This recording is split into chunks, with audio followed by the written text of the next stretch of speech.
विद्यार्थ्यांनो, इंदिरा मराठी क्लासेसमध्ये आपले स्वागत आहे। आपण शब्दांच्या जाती पाहत आहोत।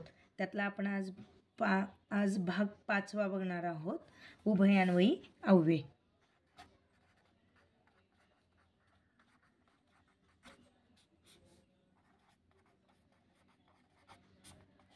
विद्यार्थ्यांनो, उभयान्वयी अव्यय यालाच आपण कंजक्शन असेही म्हणतो।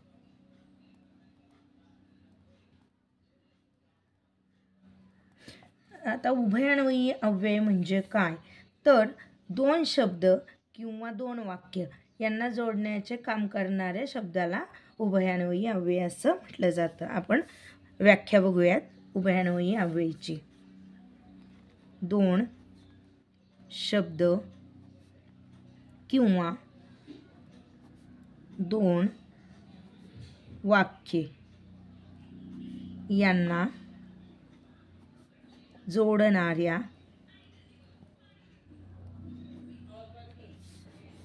शब्दाला उभयान्वयी अव्यय असे म्हणतात।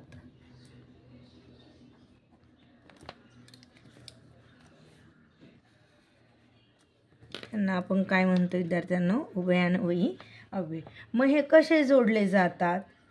आता बघा, सरिताने पुस्तक आणि वही आणली, म्हणजे आता याच्यामध्ये जोडले जातात। मग कसे जोडले जातात? आता उदाहरणार्थ आपण पाहूयात की याच्यामध्ये आणि, व, परंतु, म्हणजे, म्हणून, त्यांना यांसारखे शब्द येतात। आता आपण उदाहरणार्थ बघूयात। सरिताने पुस्तक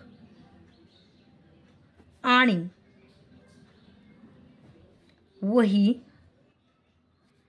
आणली। आता आपण असं म्हणणार आहे का, सरिताने पुस्तक आणले, सरिताने वही आणली, तर आपण इथं काय केले, वाक्य जोडलेले। सरिताने पुस्तक आणि वही आणली। आता दुसरं वाक्य बघूयात आपण। आम्ही खूप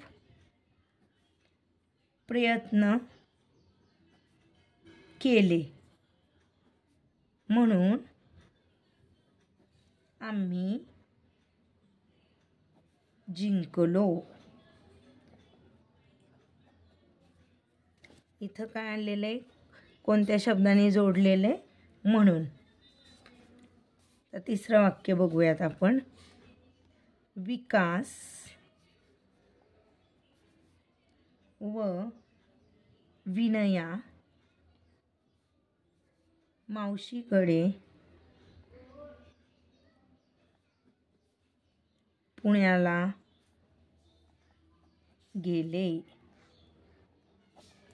कोण गेले मावशीकडे पुण्याला? विकास व विनया।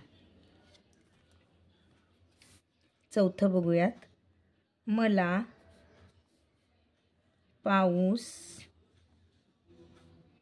खूप आवडतो, कारण मला पावसात भिजायला आवडते।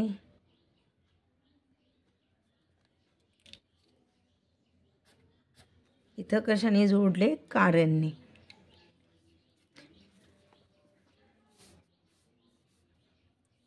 पाचवं वाक्य बघूयात।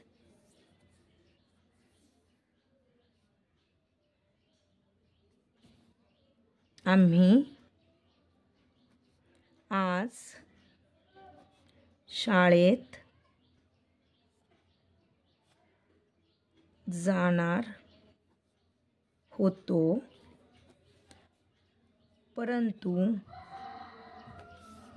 खूप जोराचा पाऊस आला.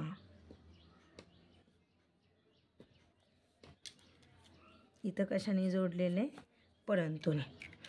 अशा प्रकारे विद्यार्थ्यांना आपण आज उभयान्वयी अव्यय बघितलेला आहे.